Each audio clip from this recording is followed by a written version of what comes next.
Muy buenas tardes, estamos a la espera Bien, de... pues buenas tardes a todas y a todos. Sí, Viri, adelante. Sí, ya estamos en Facebook Live. Gracias. Pues muy buenas tardes, Banco de Nata. Muchísimas gracias por estar presentes esta tarde en que estamos de manteles largos porque se encuentra con nosotras y nosotros la doctora Dalia Peña Islas con un tema que trae para compartirnos que ha titulado Producción de Conocimiento de Mujeres Otomís, Nahuas y Tepehuas de Hidalgo. Pues estamos muy felices de que nos acompañen la tarde de hoy. Gracias por su conexión puntual. Esta es la sesión de cierre. Ya son días en que pues hay muchos compromisos, muchas fiestas, así que agradecemos infinitamente que estén conectadas, conectados, comenzando por la doctora Dalia, que amablemente aceptó la invitación para la tarde de hoy. Bueno, este seminario, como ustedes saben, es una iniciativa que está respaldada de manera interinstitucional por la Universidad Autónoma Benito Juárez de Oaxaca, la Universidad Michoacana de San Nicolás de Hidalgo y la Secretaría de Ciencias, Humanidades, Tecnología e Innovación como proyecto de ciencia de frontera. Y bueno, pues vamos a dar comienzo a esta sesión. Vamos a escuchar a mi compañera Claudia de Lara, que nos va a compartir la semblanza de la doctora Peña. Buenas tardes, muchísimas gracias, doctora Dalia, bienvenida, compañeros del seminario y personas que nos siguen en las redes sociales. Me permito leer la semblanza curricular. Es la doctora Dalia Peña Islas de la Universidad Pedagógica Nacional, Unidad 131 de Hidalgo.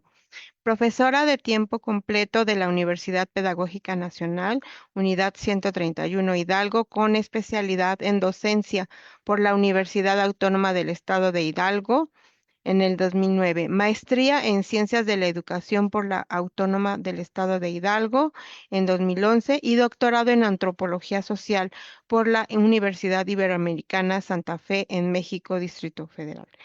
Eh, Esto es en el 2021, autora de 2 libros y coordinadora de 6 libros vinculados a temas de lengua y cultura otomí, tepehua y cultura náhuatl de Acasochitlán y la cultura tepehua de Huehuetla, Hidalgo, autora también de diversos artículos relacionados con la Universidad Intercultural del Estado de Hidalgo y los pueblos otomíes y nahuas de Hidalgo y pertenece al Sistema Nacional de Investigadores nivel 1 de 2022 al 2025. Bienvenida, doctora. Tiene usted la palabra.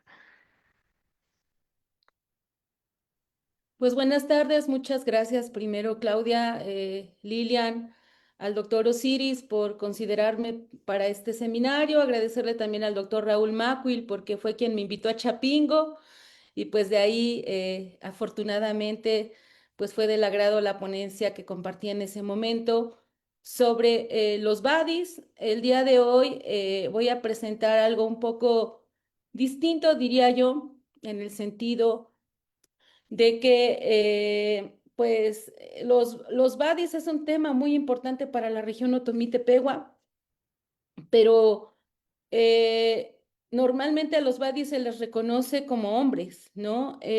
Yo estuve en la región Otomí-Tepehua de Hidalgo durante casi 9 años laborando desde 2012 y tuve la oportunidad de tener muchos encuentros en muchas comunidades también con mujeres que también son badis. Y de ahí me viene la idea de comenzar a reconocer que las mujeres en las comunidades siguen produciendo conocimiento.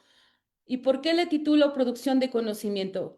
Bueno, históricamente se le ha denominado saber indígena a los saberes de muchos grupos, pero si revisamos algunos autores como Boaventura de Sousa, como bueno, como algunos autores como Boaventura de Sousa, como Silvia Kokasenki, como Tayawi y otros, podemos encontrar que este término de saber ha sido utilizado de manera subordinada ante el término de conocimiento. Y bueno, por eso primero uso la palabra conocimiento, porque estos conocimientos de las comunidades tienen características específicas que los hacen importantes y especialmente lo que producen las mujeres en las comunidades otomís, nahuas y tepehuas del estado de Hidalgo. Primero quisiera comenzar con ubicar un poco la región de la cual voy a estar hablando. Y aquí podemos ver un mapa del estado de Hidalgo. Aquí está México y vemos el estado de Hidalgo.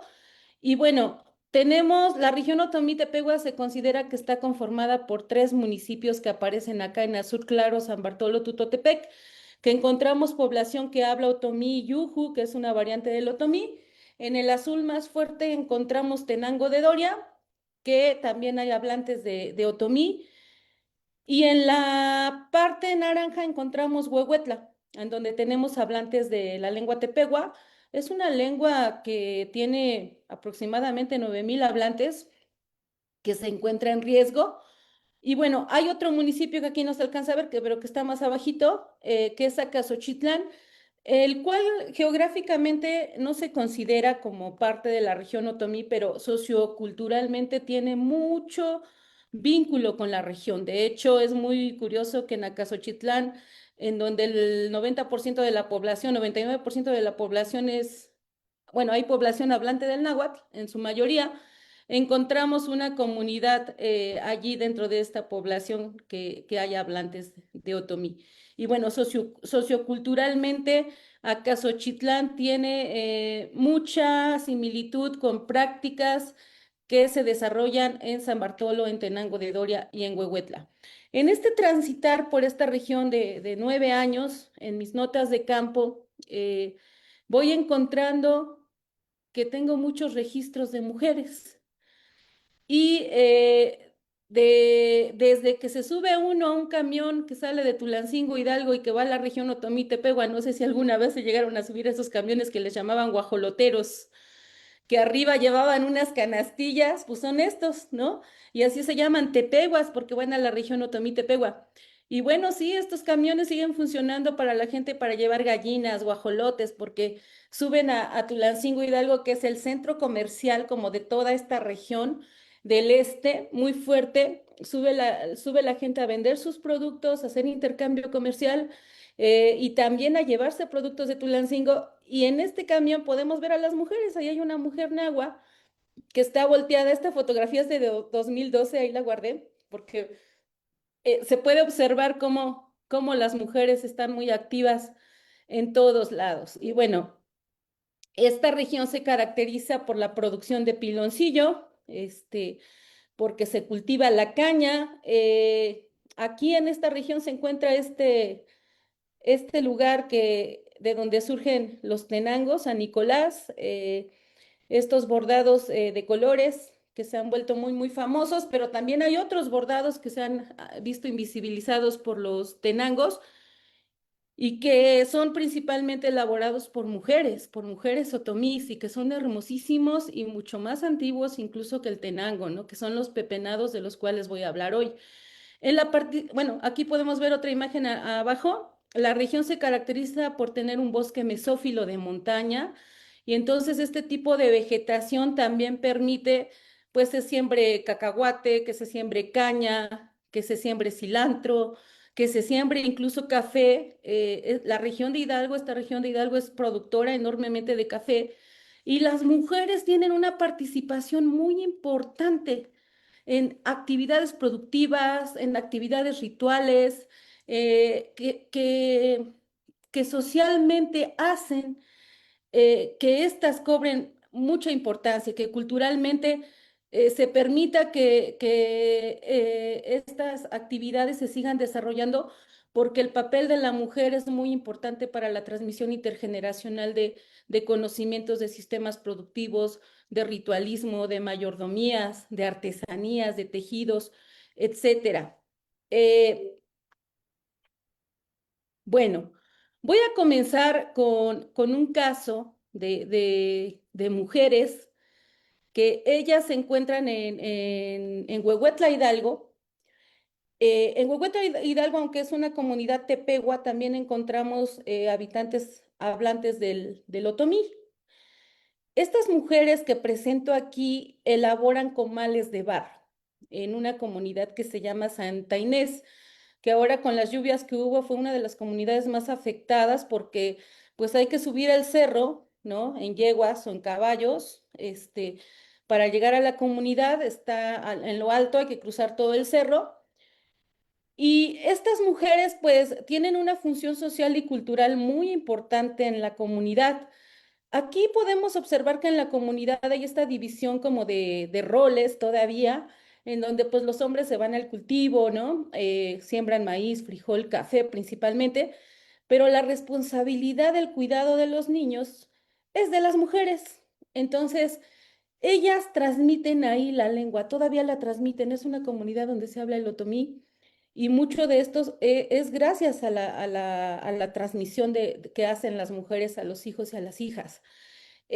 Por supuesto que se dedican a las labores domésticas, pero ellas han adquirido un conocimiento muy, muy importante para elaborar comales de barro. Los elementos que ellas utilizan para elaborar los comales de barro, pues los encuentran en su entorno. Uno de ellos es el pedernal, que es ese polvo que encontramos allá abajo. El pedernal es una piedra que ellas encuentran allí, también el barro lo encuentran ahí, cerca de donde viven, estamos hablando a 100 metros, ¿no? La tierra se usa para esto, y la piedra llamada pedernal la hacen polvito. Lo que ellas hacen es un proceso de moldear el barro con agua y darle forma, y luego ese polvito de la arcilla o de ese polvito del pedernal lo mezclan con la arcilla porque el pedernal es el que aglutina la arcilla al momento de calentarse. Entonces, este conocimiento de las mujeres sobre cómo elaborar los comales lo transmiten principalmente a las niñas y estos comales, pues no solamente se utilizan pues para uso doméstico, sino también que les ha permitido también ser mujeres autónomas porque los venden, los comercializan, hay como una práctica de comercialización local en los mercados cercanos.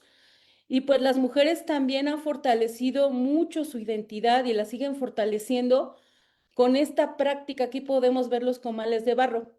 Los comales de barro son utilizados en rituales, son utilizados para tostar el café, son utilizados para tostar el cacao que se ocupa en las mayordomías y tiene una función social y cultural muy, muy importante. Entonces, la producción de comales, en esta producción de comales de barro podemos encontrar un componente social que es transmitido de generación en generación y se sigue transmitiendo, el cual hace que se preserven las costumbres.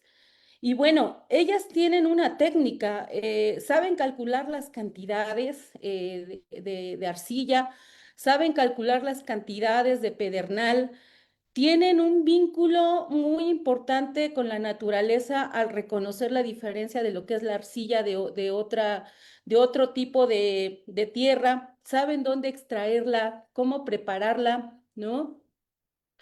Y la importancia que tiene para ellos este elemento de la tierra, que de alguna manera también se relaciona con el respeto que ellas le tienen. Entonces, este conocimiento, pues, es de alguna manera una forma también de resistir, ¿no? Porque estos comales, pues, no son como los comales que usamos en las casas normalmente en la ciudad, sino que también tienen una función social y cultural para la comunidad porque se utilizan para, ya había yo mencionado, para tostar el café, para tostar el cacao, que se utiliza para las mayordomías. Y estas mujeres siguen resistiendo a esta homogenización y a esta globalización, ¿no? Con estas prácticas culturales de la elaboración de los comales de barro. Eh, bueno, en la región también hay algo muy, muy importante que son las mayordomías, que son fiestas que se hacen a los santos. Aquí vemos una fotografía de una fiesta de una mayordomía, que es la mayordomía del Santísimo. la participación de las mujeres en las mayordomías es muy importante. Voy a comentar de prácticas de otra mujer otomí, doña Edith. Yo mencionaba que más allá de ser colaboradoras ya son mis amigas porque las conozco desde 2012 y hasta la fecha tenemos una relación ya muy profunda entre nosotras. Y yo viví con doña Edith esta mayordomía durante 3, 4 años. Y lo que vemos aquí, estas decoraciones o estos adornos que podíamos llamar, representan al sol, porque el sol es muy importante para la cultura otomí. Y bueno, dentro de la mayordomía también hay actividades que solo elaboran las mujeres, por ejemplo, la preparación de alimentos rituales, entre ellos un alimento muy importante para las mayordomías que es el tepache, también los adornos como el que muestro, lavado de la ropa, se hace un lavado de la ropa del Santísimo que está guardada en un baúl que tiene más de 120 años, pero hoy voy a hablar solo sobre el tepache, sobre esta bebida ritual que es preparada por las mujeres y que dentro de esta preparación de bebida ritual hay toda una producción de conocimiento cultural, filosófico, y de una importancia social muy fuerte y de una importancia colectiva muy fuerte para las mayordomías y para que se siga preservando esto. Las mujeres pues participan en la elaboración de galletas de cacao que son especiales en estas fiestas, que se considera alimento ritual, y diversos tipos de tamales. Voy a hablar del tepache.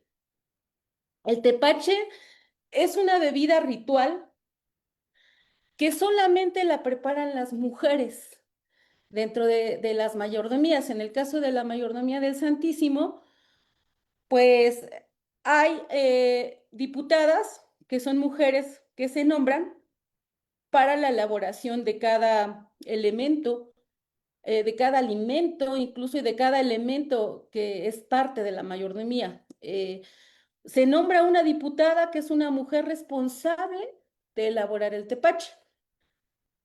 Normalmente las diputadas son personas, son mujeres ya adultas, son señoras con mucha experiencia que han aprendido durante años la elaboración del tepache como bebida ritual.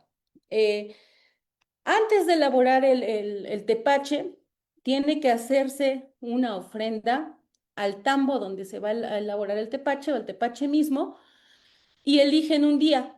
En ese día los hombres lanzan cohetes, se prende el ahumador, el sahumador, se pone refino. El refino es una bebida producto de la caña, también de la región, fermentada, que es muy fuerte. Se le coloca cera al tambo en donde se va a preparar el tepache y se le colocan ceras. Esto se hace porque históricamente las mujeres lo han aprendido y es por el respeto que se le tiene al alimento ritual. Si esto no se hace, el tepache puede echarse a perder y estamos hablando de 200 litros o 300 litros de tepache que se van a utilizar para la mayordomía. La mayordomía puede durar una semana, la mayordomía del Santísimo dura de 3 a 4 años, en diferentes, bueno, en un año completo se hace, pero en diferentes fechas. Por ejemplo, ahorita el 31 de diciembre, va a haber una actividad vinculada a la mayordomía del Santísimo que tiene que ver con sahumar, y bueno, muchas actividades, mucho ritual dentro de la mayordomía. ¿Cómo se hace el tepache? Bueno, utilizan también el piloncillo o panela que se produce, como mencionaba al principio, en la misma región. Utilizan la panela que se elabora en la región porque es una panela pura, ellas dicen, una panela que se elabora ahí solo con jugo de caña, con el trapiche, que son estas mulitas que van rodando pues estas tiras de madera, ¿no? Que van oprimiendo la caña y que de ahí se obtiene el jugo y utilizan ese piloncillo. para preparar 20 litros de tepache, pues utilizan 20 litros de agua y le colocan 3 o 5 panelas por el bote. Pero la colocación de la panela no es una colocación cualquiera. Las mujeres hacen una cruz persignando el bote en 4 puntos.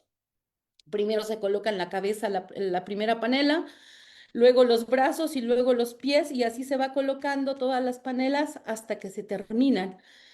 Posteriormente se le coloca una semilla. Esa semilla viene del melado del trapiche, es decir, del agua de caña que está hirviendo.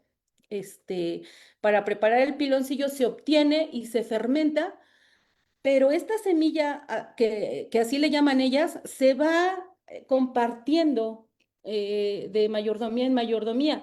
Se deja la semilla del tepache y se va pasando de diputada a diputada para prepararlo. Entonces, cuando se termina la preparación de todo esto, se vuelve a hacer otro ritual.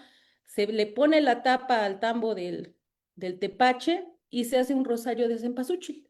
En la región también se siembra el cempasúchil, se le coloca el cempasúchil arriba del tambo y nuevamente se colocan ramos de flores, saumador, se prenden ceras, refino, otra vez se echan cohetes y se pide que salga bien. Para cada alimento y para cada actividad dentro de la mayordomía, en donde participan las mujeres, las diputadas, que así se les denomina, se hace un ritual. La preparación del tepache, por ejemplo, es muy importante socialmente y muy importante para la mayordomía, porque si el tepache se echa a perder, pues prácticamente no se compartirá con la gente que acompaña a la mayordomía, no se dará para festejar al Santísimo. Tiene una función cultural muy importante el proceso ritual y el respeto que hay por el alimento que se va a compartir en colectivo y que es preparado principalmente y por las mujeres, porque si no el tepache se echa a perder. Eh, bueno, la preparación del tepache no es un proceso meramente técnico, utilitario, como lo digo, sino que es parte de un acto simbólico dentro de un ritualismo, ¿no? Como mencionaba, en donde se requiere hacer una ofrenda y en donde pues se le colocan todos estos elementos que son importantes dentro de la ofrenda otomí, el refino, los ahumadores, los cohetes, es algo muy importante para ellos y esta práctica ritual con los alimentos rituales en estas prácticas de las mayordomías, pues se vincula mucho a esta visión de comunidad que todavía tienen en estas fiestas, ¿no? Y el respeto también por las personas mayores que tienen pues este conocimiento y por supuesto el vínculo con los elementos de la naturaleza y que ahí mismo en la comunidad se producen y que hacen uso de ellos. Algo muy importante para elaborar los alimentos rituales, ellas hablan de estar limpias. O sea, cuando una mujer va a hacer a preparar un alimento ritual como lo es el tepache, la mujer debe de estar limpia. ¿Qué es eso de estar limpia? Eh, Estar limpia es no haber tenido relaciones sexuales, porque esto se ve como algo no bueno, porque si ocurre, esto puede afectar al alimento ritual y puede echarse a perder completamente, ¿no? Entonces, esta preparación del alimento no es como una preparación que hacemos cotidianamente, ¿no? Sino que esto lleva implícito, pues, un simbolismo que se ha transmitido también durante muchos años, porque esta mayordomía lleva más de 100 años y se siguen haciendo estas prácticas y este conocimiento se sigue transmitiendo entre las mujeres diputadas que participan en ella. Otra práctica muy importante en donde participan las mujeres, decía yo aquí al principio comentando antes de comenzar esta presentación, es en la región podemos encontrar badis, que es el que tiene el conocimiento, pero también podemos encontrar mujeres que tienen conocimientos sobre prácticas medicinales muy importantes. Encontramos las curanderas, encontramos las sobadoras, encontramos las parteras. Y aquí les muestro un elemento muy importante, el temazcal otomí. Este es un temazcal otomí en la comunidad de Pie del Cerro, una comunidad otomí en San Bartolo Tototepec, que tuve la oportunidad de conocer y de estar allí. El temazcal está construido con leña de encino, que es muy dura, por eso la utilizan, porque dura muchos años.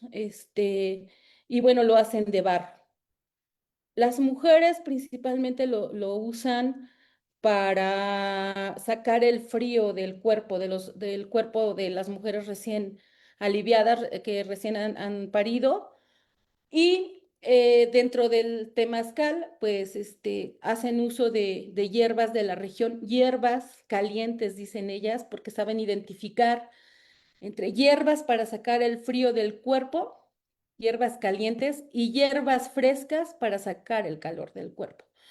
Y estos conocimientos también se han transmitido de generación en generación entre mujeres otomíes. También lo miré en las mujeres nahuas, acá en Acasochitlán, esta práctica y uso de los temazcales, muy importantes para ellas.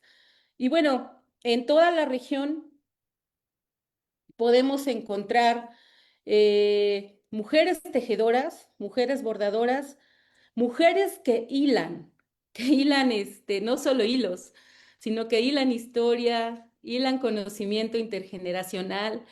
Y aquí les muestro un bordado que seguro lo ubican bien, es un bordado denominado tenango, pero es un bordado de costumbre.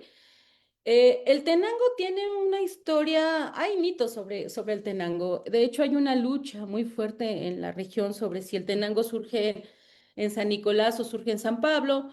Incluso investigadores de la UNAM han hecho estudios, por ahí hay unas pinturas rupestres cerca de San Nicolás y se dice que vienen de ahí. Pero bueno, más allá de eso, la importancia de esta actividad para las mujeres en la región, pues tiene gran trascendencia. Aquí hay un bordado de costumbre.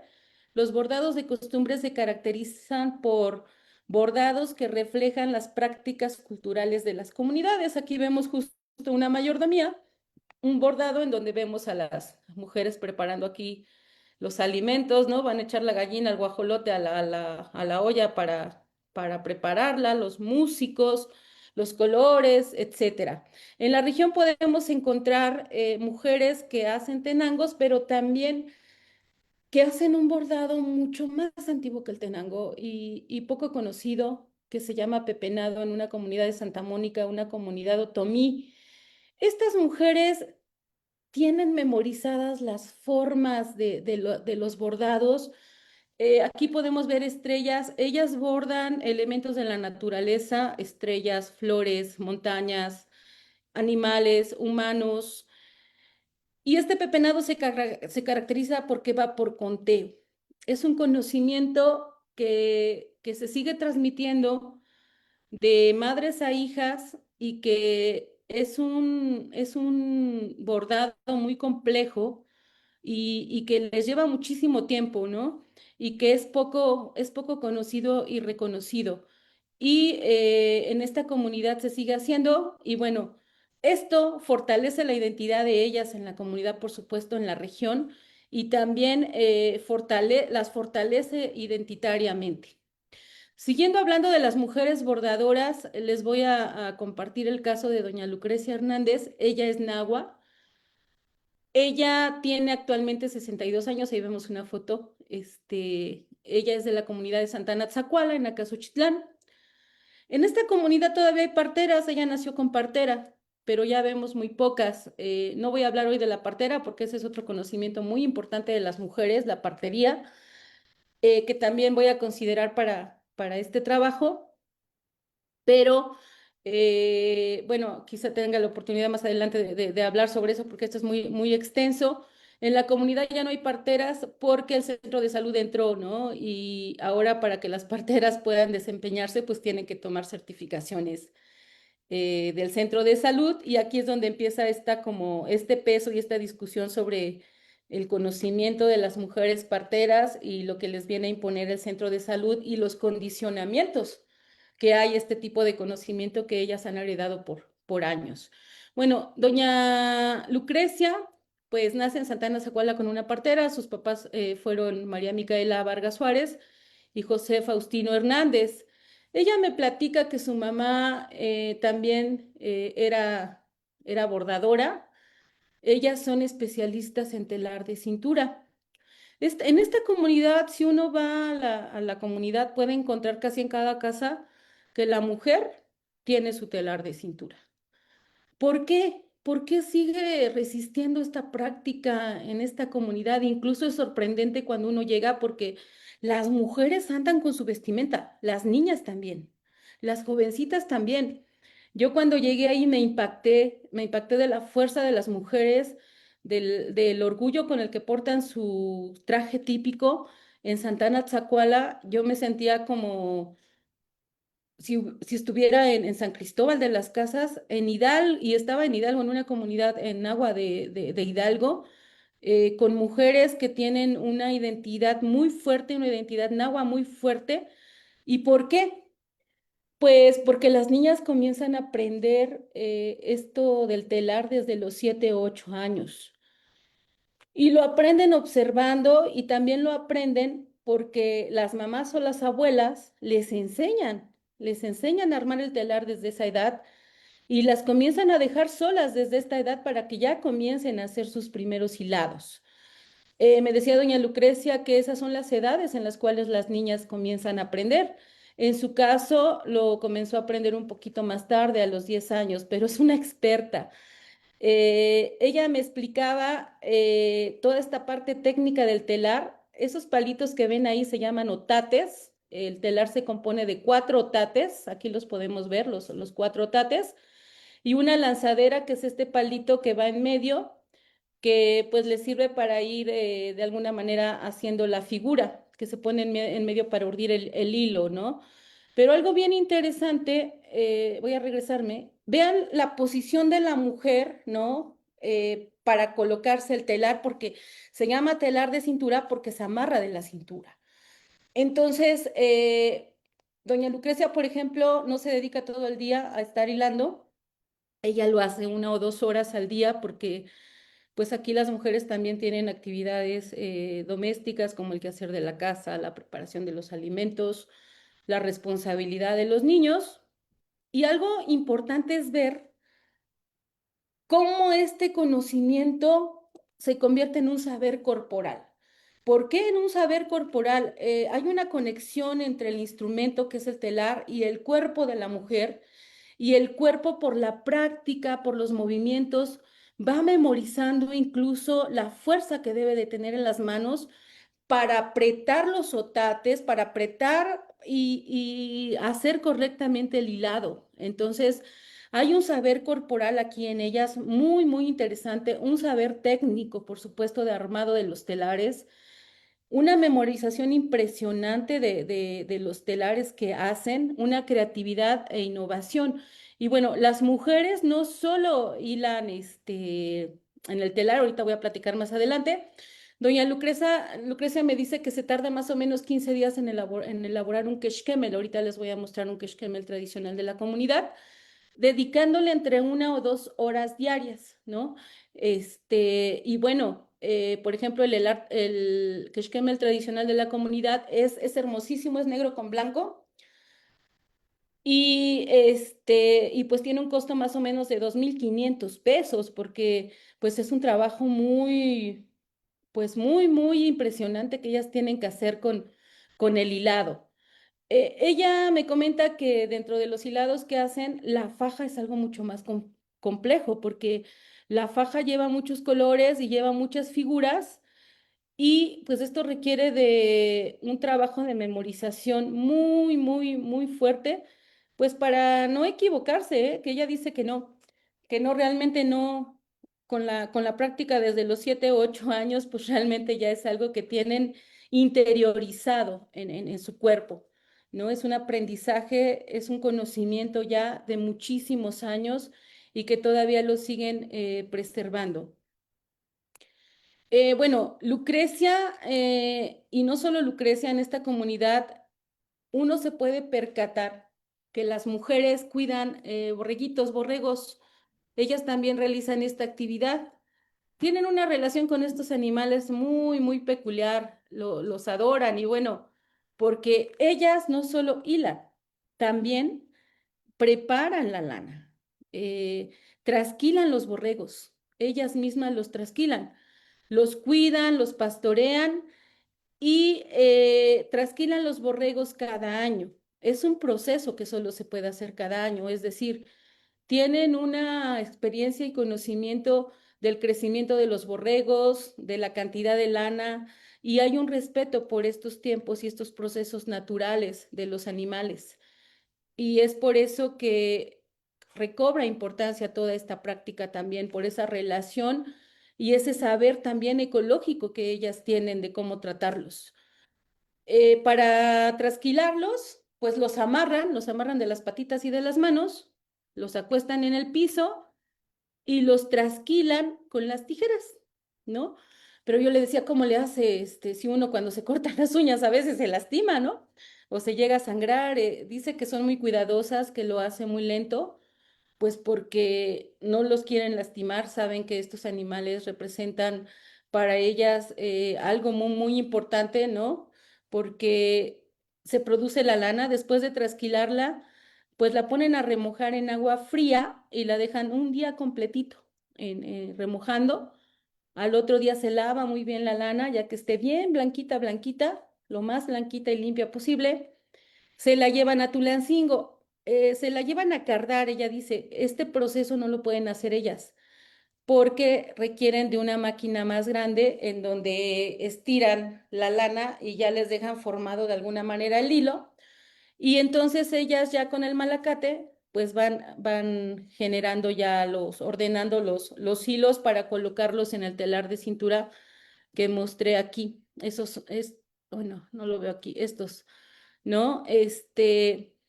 Y bueno, este proceso también lo aprenden, desde cuidar los borregos, saber los tiempos en cuando se tienen que trasquilar, las formas de trasquile de los animales para no lastimarlos, y de cómo colocarlos en el telar. Estas mujeres no solo, aquí vemos el keshkemel, este es el keshkemel tradicional de esta comunidad, es hermoso. Lleva 3 hilos negros por 2 blancos. Es el keshkemel tradicional de lana, porque aquí en esta comunidad hay un clima templado, húmedo, y se utiliza para los fríos. Y del lado izquierdo podemos ver bordados de blusas, porque ellas también bordan sus propias blusas con conteo también, bordan elementos de la naturaleza, flores, animales. Esta me la mostró.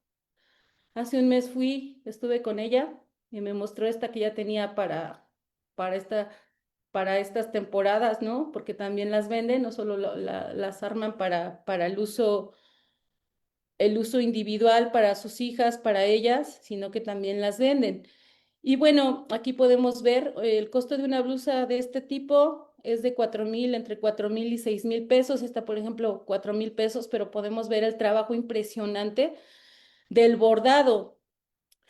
Pues esta práctica de hilar y de tejer en la comunidad, aparentemente pudiera ser una práctica individual de la mujer, pero esta práctica se ha convertido en algo muy importante de manera comunitaria porque fortalece la identidad de las mujeres nahuas de Santana Tzacuala. Yo le decía a doña Lucrecia, ¿y por qué siguen hilando el keshkemel?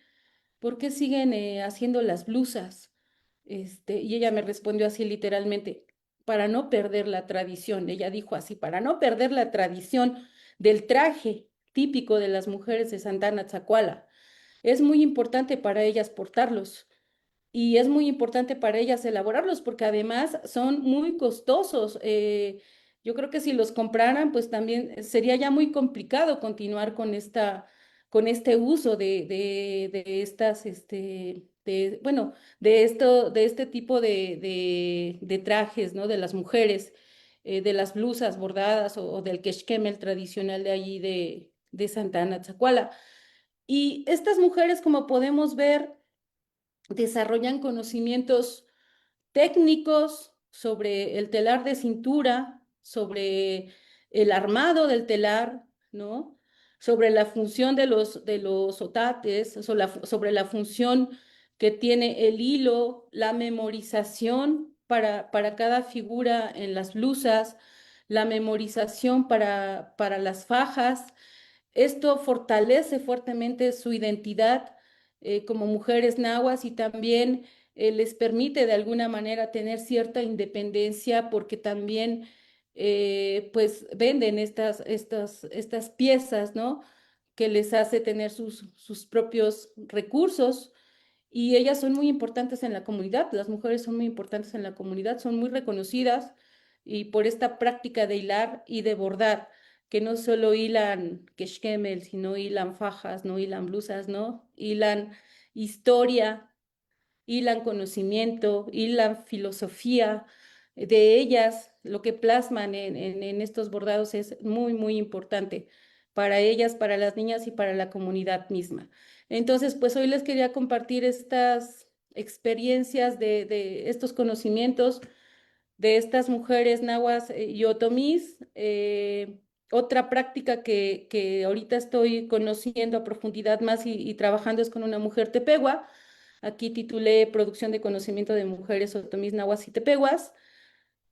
Todavía no termino de, de reconocer a profundidad la práctica, pero las mujeres tepehuas también producen mucho conocimiento sobre bordados, sobre salud. Y una práctica que yo estoy ahorita recuperando muy, muy interesante es sobre la muerte y esta filosofía que tienen las mujeres sobre la muerte y un ritual que se hace muy interesante en donde la participación es de mujeres sabias sobre la muerte y un ritual muy, muy, muy interesante. Entonces, pues muchísimas gracias. Aquí le dejaría para escuchar sus preguntas y sus reflexiones acerca de lo que les compartí. Muchísimas gracias, doctora Dalia. Hoy yo creo que más de uno estamos aquí pensando, maravillados, maravilladas, sobre la cantidad de elementos que nos deja usted que podemos ir tamizando a través de categorías filosóficas, con esta mirada con la que buscamos aproximarnos acá en este seminario de reconstrucción del conocimiento originario, del conocimiento original de las naciones que pues estuvieron antes por milenios en estos territorios. Muchísimas gracias, doctora. Pues bueno, la tarde de hoy vamos a tener como comentaristas al doctor Juan Carlos y al doctor Osiris. No sé quién de los dos vaya a participar primero. Niños, levanten su mano. Adelante, doctor. Sí, gracias, Lilian. Buenas noches a todas y todos. Eh, pues quiero felicitar a la doctora Dalia por el documento que nos envió. Pudimos revisarlo rápidamente el día de ayer y hoy otro rato más. Y bueno, escuchando pues su exposición, yo quisiera comentar dos cosas para tal vez tener un poquito más el acercamiento a lo filosófico. Y bueno, a manera de tal vez de sugerencia que lo veo como que lo tiene presente ahí en su documento, quizás acercarse un poquito a la iconografía, pues hay que ver el tejer como un texto, ¿no? Hay que ver el hilar como un libro, como un sistema de escritura, como un sistema de interpretación, pero no hay que ver el tejer como un libro con el código alfabético o alfabeto, sino más bien hay que ver el tejer o el hilar como un libro a nivel de símbolos, a nivel de una escritura con imágenes. Y en ese sentido creo que sería tal vez sugerente acercarse un poquito al estudio de la iconografía, incluso la iconología, y si es posible incluso con una hermenéutica del símbolo, o una hermenéutica del icono, o una hermenéutica filosófica, tal vez en dos o en tres niveles. Eh, Vi una imagen que compartiste hace rato, donde sería bueno que se empezara a desglosar tal vez primero los cuatro o cinco colores esenciales en el ámbito mesoamericano, que tú lo conoces bien, que es el negro, el blanco, el rojo y el amarillo, cuatro. En el quinto a veces es el azul turquesa o el verde, pero creo que esos colores son importantísimos porque deben de entenderse dentro de una cuadratura de la división del cosmos en cuatro niveles, en cuatro posiciones cósmicas. Y también ubicar a nivel iconográfico y hacer un ejercicio de descripción, tal vez, y una interpretación de las formas y las figuras. Seguramente en el hilar de los otomí, los tepehuas, también los nahuas, aparecen las formas de los animales como las aves, ¿no? Que son estos signos que menciona Octavio Quesada García, que son los signos naturalistas, que son aves, felinos, ¿no? Que tienen incluso serpientes, que hay que entenderlos a nivel de una hermenéutica tal vez eh, del símbolo y la descripción incluso iconográfica, ¿no? Que significa una forma serpentina de color negro, por ejemplo, ¿no? Hay una hermenéutica profunda ahí que hay que empezar a develar. Hay que ver quizás el tejido o el hilar como un sistema de escritura visual que nos está diciendo un contenido pues filosófico, cosmogónico, el cual hay que empezar a desencriptar o desencubrir para encontrar pues, el sentido, ¿no?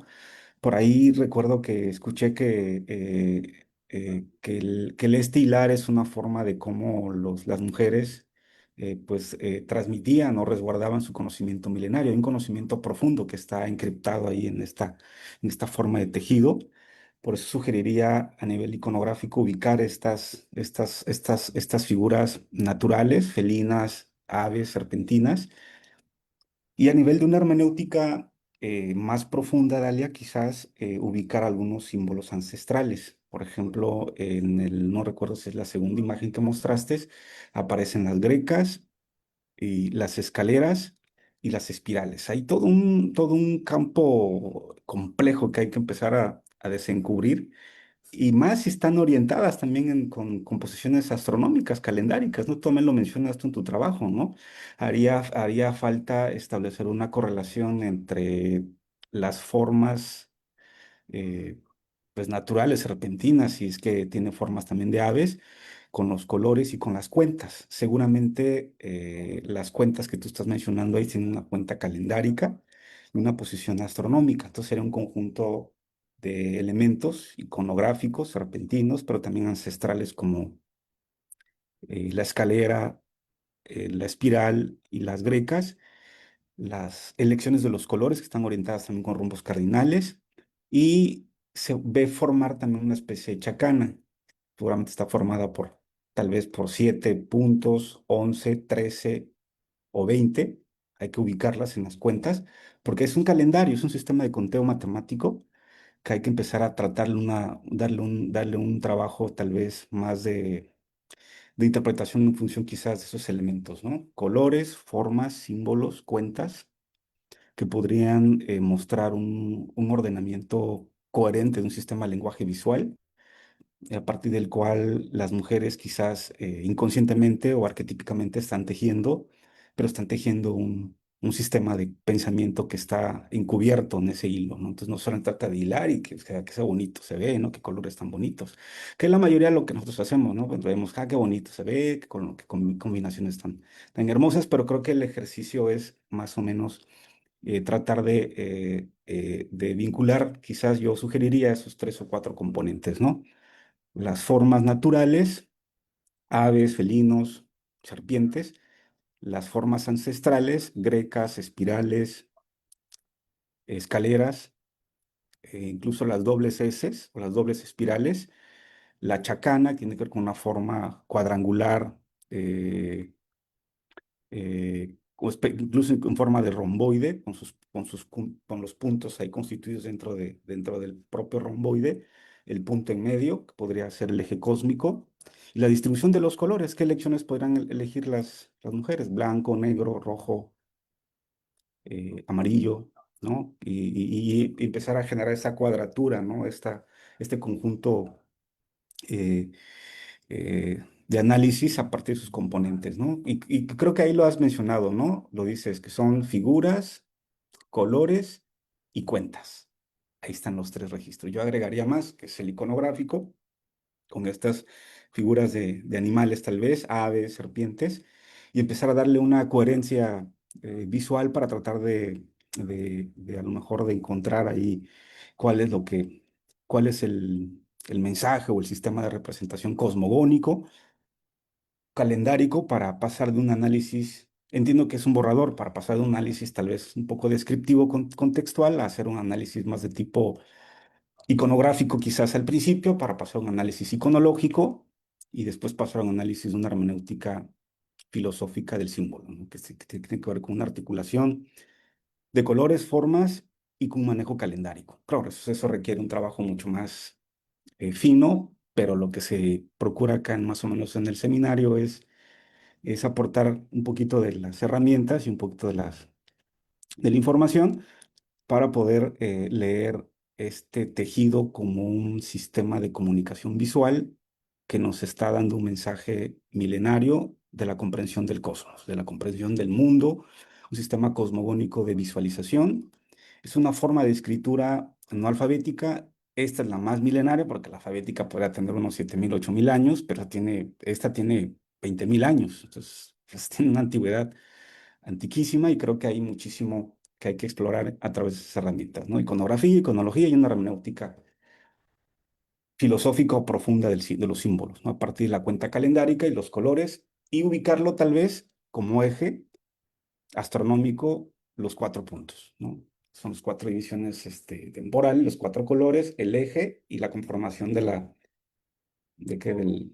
cuadrado, del romboide, que es la chacana, ¿no? Arriba está el ave y abajo está una serpiente y empezar a desencriptar todo ese fondo, ¿no? Todo ese fondo visual que tienen los pueblos originarios. Pues bueno, sería mi comentario, Dalia. Y muchísimas gracias, muchas felicidades. Doctora, ¿gusta comentar algo al respecto? No, sí, muchísimas gracias. Yo, me parece que esto me va de alguna manera a forzar a hacer una revisión profunda de esto, más allá de la etnografía que hago en la comunidad. Muchísimas gracias, doctor, por sus sugerencias y lo voy a hacer. Lo voy a hacer, incluso me da una idea de hacer una comparación de la mujer tejedora Otomi, una comparación con la mujer nahua en lo iconográfico, lo iconológico y lo filosófico, ¿no? A lo mejor solo colocar a estos dos casos para el escrito y dejar los otros casos para otros, ¿no? Porque pues sí tengo el de la partera y otros casos, pero a lo mejor esto me da como luz para hacer un comparativo de dos mujeres tejedoras, una otomí y una nahua y una tepehua incluso sobre estas tres categorías, lo iconográfico, lo iconológico y lo filosófico, lo que comparten y lo que no en el hilar y en el tejer. Muchas gracias. Pues textos y textiles comparten la misma raíz, ¿no? Inclusive en estas lenguas latinas que hablamos. Doctor Osiris, por favor, adelante. Sí, claro. Buenas tardes a todos. Primero que nada, felicitar a la doctora Dalia por compartir su exposición con nosotros.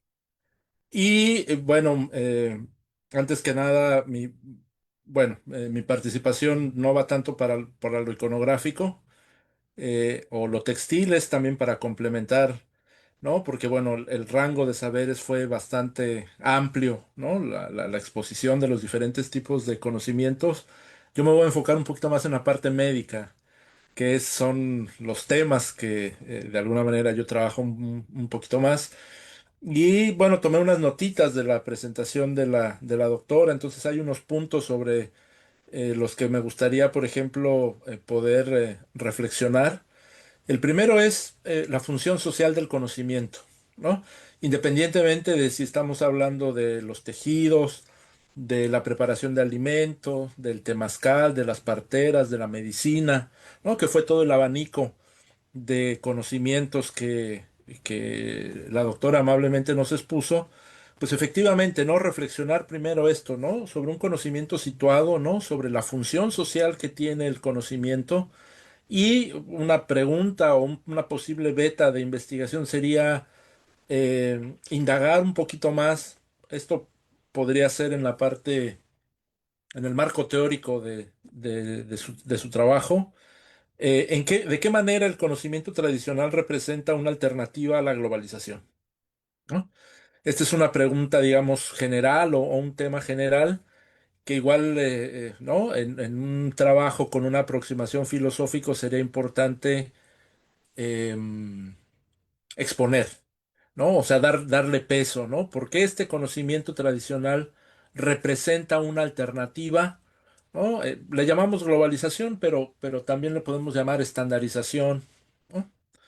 Frente a la hegemonía, frente a la colonización, ¿no? Es decir, todos estos elementos que se asocian a lo que en términos generales se conoce como globalización, que a veces también puede ser un término bastante grande o bastante difuso, ¿no? Pero que justo el conocimiento tradicional nos permite presentar alternativas, ¿no? Sobre todo a la hegemonización, a la asimilación, ¿no? Entonces ese sería, por ejemplo, el primer tópico, ¿no? Que me gustaría eh, destacar o sobre el que me gustaría reflexionar, ¿no? Y muy, muy pegadito a ese, ¿no? También hacer explícito o reflexionar precisamente sobre la relación entre conocimiento y cosmovisión, ¿no? En este caso, bueno, lo que nos propone la doctora, además, pues no es poca cosa porque está abordando tres culturas, ¿no? Que son la otomí, ¿no? La otomí, no sé si en esa zona se autodenomina el ñañú, ajá, o tengan algún otro, ¿no? Algún otro autodenominación, náhuatl o macehual y tepehua.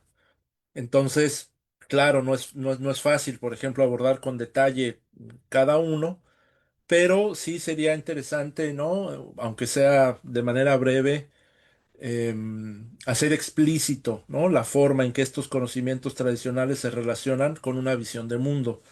Yo he tenido también la oportunidad y el gusto de trabajar en Acasochitlán.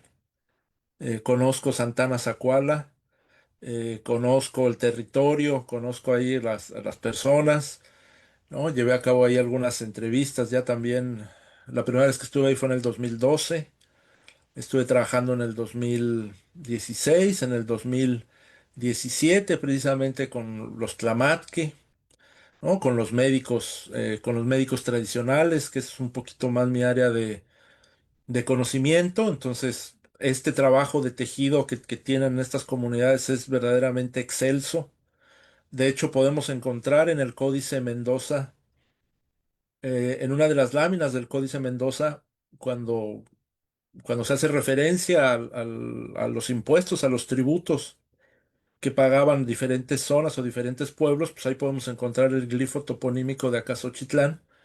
Y entre los bienes, no recuerdo ahorita el número de la lámina, pero entre los bienes que se registran, digamos, desde la época colonial temprana o desde la época precolonial son los textiles, ¿no?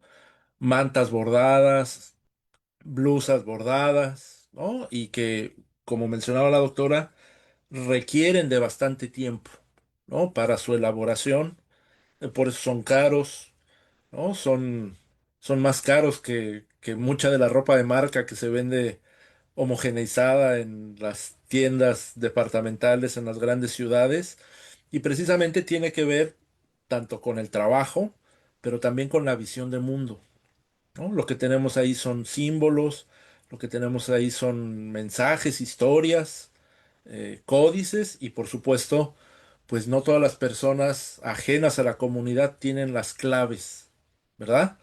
para leer ese conocimiento, para comprender ese conocimiento.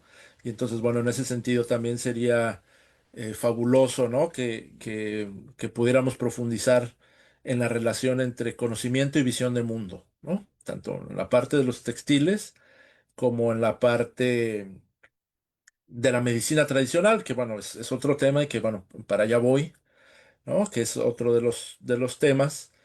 Eh, una pregunta, por ejemplo, para la doctora también me llamó la atención cuando nos exponía del tepache, utilizaba usted el término intervención espiritual. Entonces, una pregunta, por ejemplo, sería si usted nos pudiera explicar un poco más los alcances del término intervención espiritual, ¿no? Al momento de realizar el conocimiento, porque bueno, ¿no? Esta intervención espiritual está presente no solo en el caso del tepache, que fue donde se mencionó de manera explícita, sino en el caso del temazcal, en el caso de la medicina, ¿no? Entonces, si nos pudiera explicar un poquito más, doctora, ¿no?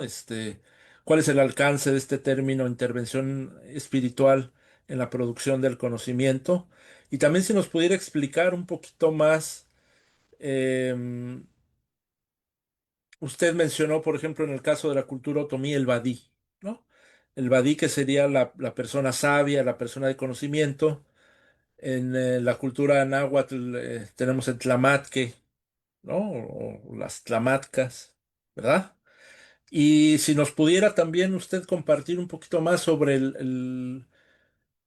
em, la forma femenina del badí. O sea, sería la misma palabra, por ejemplo, ¿no? Para referirse a una mujer de conocimiento. ¿O cómo sería la mujer de conocimiento? ¿Sería el mismo término? ¿Cuáles serían, por ejemplo, los dominios o el alcance de estas mujeres de conocimiento? ¿O si hay mujeres badí? ¿No? Si nos pudiera ampliar un poquito más, ¿no? La mirada, ¿no? Sobre estas mujeres de conocimiento, que sería, digamos, el término, ¿no? Que estaríamos utilizando en castellano, ¿verdad? Mujeres de conocimiento. Y bueno, desconozco cuál sea el término en idioma otomí, ¿no? Si se utiliza el mismo del badí, ¿no? O para badí. Y cuáles serían sus ámbitos, ¿no? De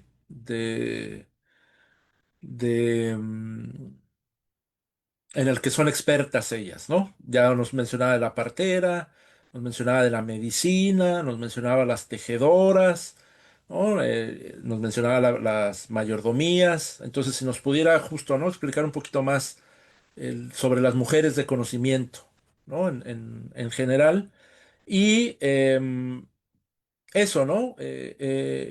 Usted hablaba también en ese sentido de un saber corporal que también es muy importante y que a veces desde visiones muy academicistas o desde otras tradiciones de pensamiento, pues a veces ese saber corporal no se le da la importancia o no se le da el papel, ¿no? O la fuerza que podría tener, sobre todo porque en la cultura occidental hay una separación entre lo que se llama el trabajo manual y el trabajo intelectual, ¿no? Donde hay, digamos, una escisión. Entonces me llamó mucho la atención precisamente esto, ¿no? Que cuando usted habla del saber corporal, ¿no? Del saber corporal de las mujeres de conocimiento, entonces si nos pudiera explicar un poquito más, ¿no? Sobre esta noción de saber corporal, doctora, y bueno, por mi parte sería todo, ¿no? Serían, digamos, los comentarios o los temas de investigación que me hicieron reflexionar con base en su exposición, doctora, y bueno, muchas gracias por compartir.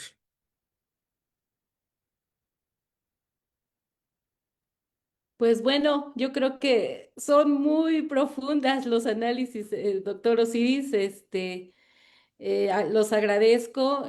Me parece que esta primera pregunta que hace sobre pues la importancia social del conocimiento, especialmente de la medicina, que es su área, pues me parece que es muy importante, ¿no? El de las hierberas, las parteras. Me parece que no solo promueven la salud y le dan continuidad a esto de las prácticas de cuidados de salud que se originan en los propios contextos de ellas y en las comunidades, sino además que ellas tienen pues un rol clave, ¿no? En la transmisión de este conocimiento localizado y yo diría de resistencia a las prácticas globales de, de tratamiento a las mujeres. Yo al entrevistar a alguna partera me dijo, pues el centro de salud me prohibió que yo ya no atendiera a nadie, que cuando me llegara aquí una mujer que va a parir, lo primero que haga es llamarles para que manden la ambulancia y se las lleven lo más cercano que es el hospital de Tulancingo. Me contaba el caso de una mujer que hizo eso, siguió la instrucción del centro de salud, se la llevaron al hospital de Tulancingo y la tenían esperando en el patio, ya no soportaba más los dolores y se regresó con ella y pues nació el niño sin ningún problema, ¿no? Entonces, pues estos cuidados que hay en la comunidad del cuerpo de la mujer, del entendimiento de lo que necesita una mujer en ese momento por parte de las parteras, incluso reconocer que ellas no tienen todos los conocimientos y que cuando no pueden atender algo, los mandan al hospital, me parece que es muy importante porque ellas adaptan el conocimiento a la necesidad y al contexto cultural de la comunidad. Una partera me decía, en los 30 años que llevo de partera solo se me ha muerto un niño, ¿no? Y si hacemos un censo de lo que sucede en los hospitales y del maltrato obstétrico que hay, pues yo creo que comparando ese tipo de conocimiento, la función de las parteras es muy importante, tienen una función de liderazgo en el ámbito de salud en las comunidades y de reconocimiento que ha venido a trastocar el conocimiento occidental sobre medicina a través de los centros de salud, porque la partera en la comunidad tiene respeto y tiene confianza por parte de las mujeres, ¿no? Esa desconfianza vino de esta imposición, ¿no? De lo occidental y de la imposición de la visión de la salud desde Occidente. Entonces, me parece que la función social de la partera ha sido históricamente muy importante como una figura de respeto y confianza de las mujeres para confiar su salud, su cuerpo, y no solo el de ellas, sino de los bebés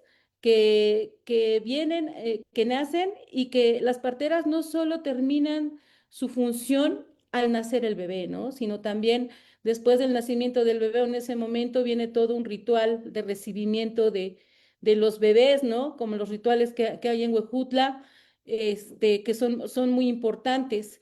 Entonces, me parece que la función de la partera, pues definitivamente son sanadoras de la comunidad, ¿no? Y se extiende al respeto y a la confianza de la familia y de las mujeres principalmente para mantener un bienestar colectivo en la comunidad. Es lo que podría decir con referencia a la primera pregunta que hace sobre la importancia social que tiene el conocimiento sobre medicina en las comunidades, ¿no?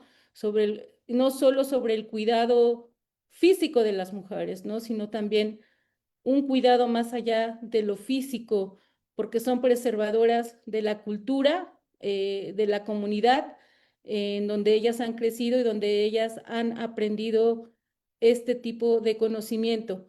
Entonces, es lo que le podía responder con referencia a eso. Mi abuela fue curandera y muchas veces curó a muchos de nosotros, a los nietos, a los hijos, con su conocimiento, ¿no? Sin necesidad de ir a un centro de salud porque no existía. Pero cuando vienen los centros de salud, pues vienen a sustituir muchas prácticas medicinales de las comunidades y hacer imposiciones sobre estas. Y me parece que ahí hay una resistencia muy fuerte de quienes siguen practicando la partería en la comunidad. Bueno, la otra pregunta que me parece muy compleja, cómo estos conocimientos se relacionan con una visión de mundo. Pues el conocimiento de las comunidades está de alguna manera localizado en las necesidades inmediatas de la comunidad, pero pues definitivamente la visión del mundo que tenemos ahora es una visión de globalización que de alguna manera ha homogenizado la necesidad. Y me parece que el conocimiento de la comunidad cultural, espiritual, que se tiene sobre la medicina podría aportar a la diversidad, más allá de la homogeneización que se ha hecho, ¿no?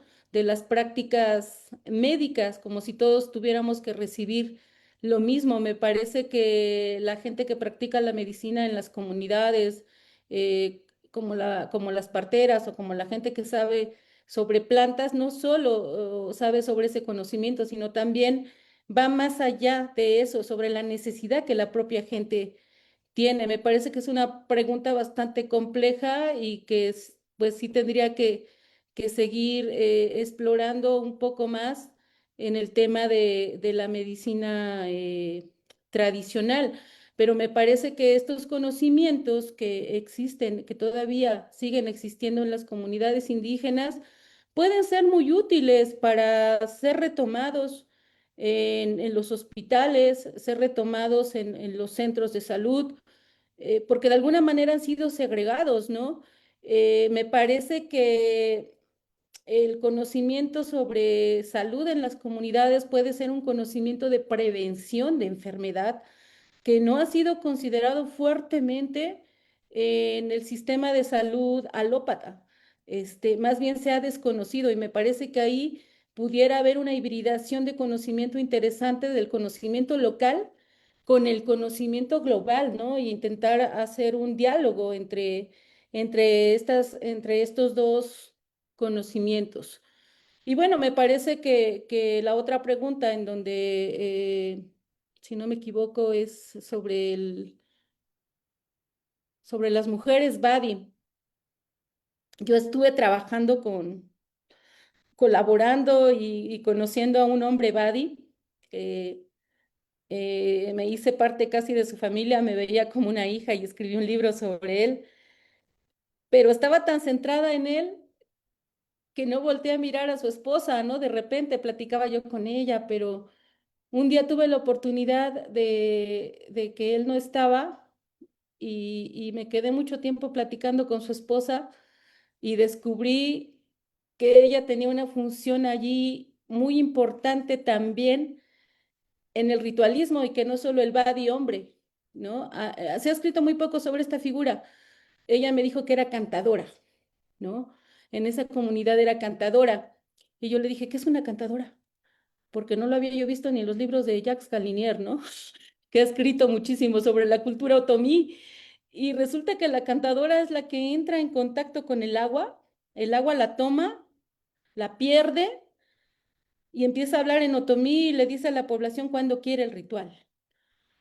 Ahí fue cuando me di cuenta de la importancia de las mujeres también en la región. Yo no soy hablante de la lengua otomí, no me atrevería a decir, pero lo poco que he estudiado, entiendo que en la lengua otomí no hay género, es era.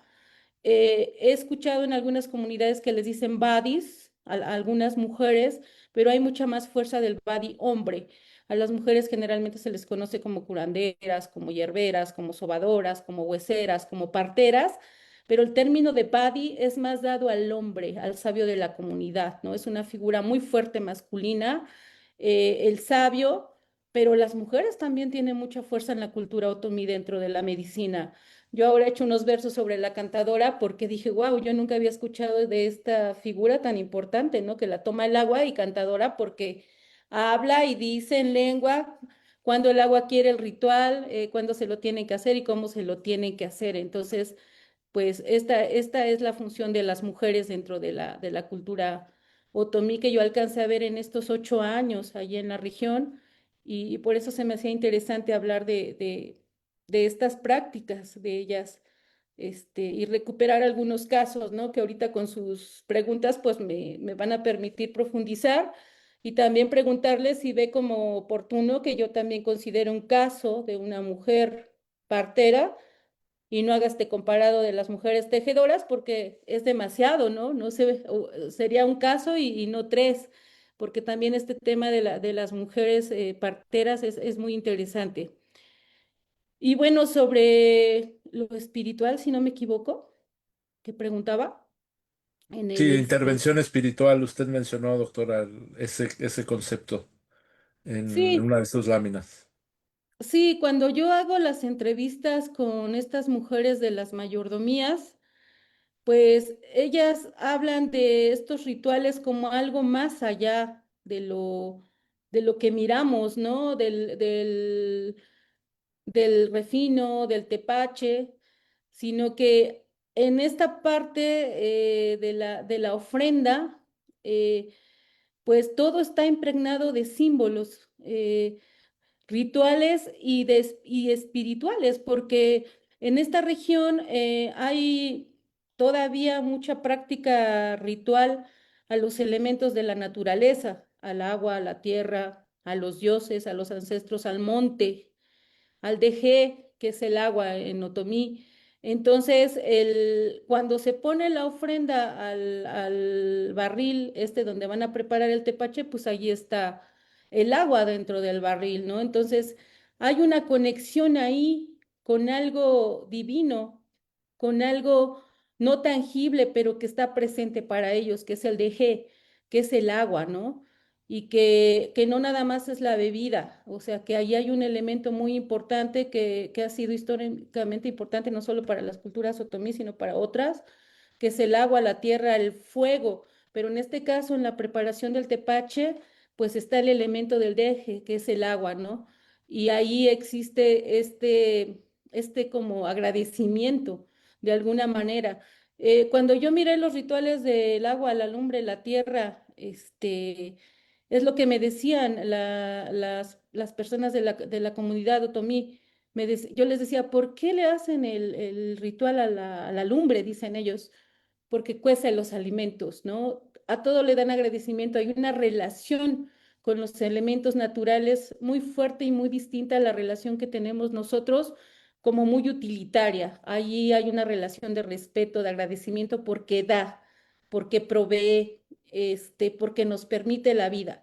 Entonces ahí está inmerso toda esta parte ritual espiritual con los elementos de la naturaleza en cada elemento de la mayordomía.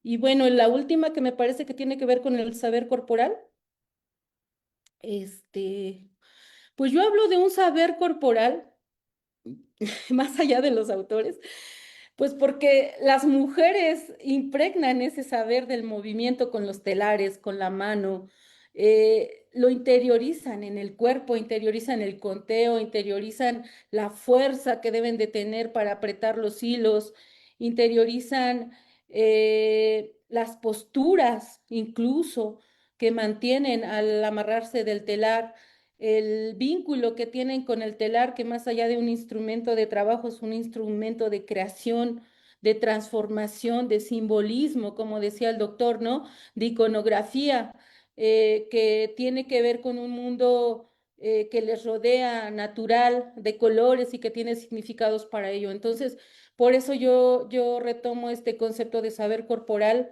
que me parece que de repente no se mira, pero que existe en este tipo de prácticas, pues que de alguna manera con la repetición, pues se va incorporando en el cuerpo y en la mente y que a lo mejor hasta no se dan cuenta, pero lo mecanizan, ¿no? Porque ya está impregnado en su cuerpo, en sus manos, en su cintura, en su movimiento, en su fuerza. Por eso hablo de saber corporal incorporado, que de repente pues se habla de otro saber, del saber cognitivo, del saber, no del hacer, que existe mucho en esta práctica del hilar. Yo así lo veo. Gracias, doctora. Pues qué bello.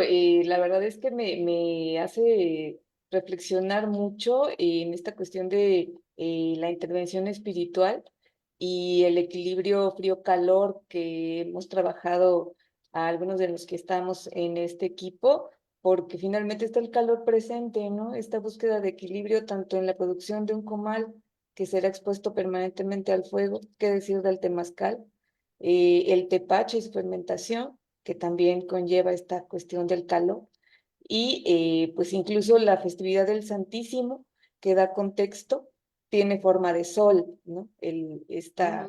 Esta imagen, o bueno, esta representación católica. Vamos a pasar a la siguiente etapa de esta sesión. Le voy a dar la palabra, por ahí andaba el doctor Schaap que había pedido la palabra. Estaríamos con el doctor Schaap, luego Irpa Caral, Claudia, y pues les invitamos a ir preparando sus preguntas. Comenzamos con este bloque, doctora, ellos tres en continuo, y usted va seleccionando los comentarios a los que quiera dar réplica y retroalimentación. Muchas gracias, doctora Dalia Dios Cojuye. Lilia, gracias, Lilian, por la coordinación.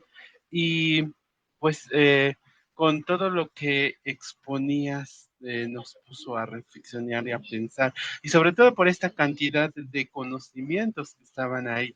Y a mí, en lo que estaba buscando como en lo que estaba escuchando, me hacía reflexionar, por ejemplo, cuando se estaba moldeando la arcilla. ¿Cómo se denomina en el ñañó, o incluso en el ñañú o en el ñato, el comal, ¿no?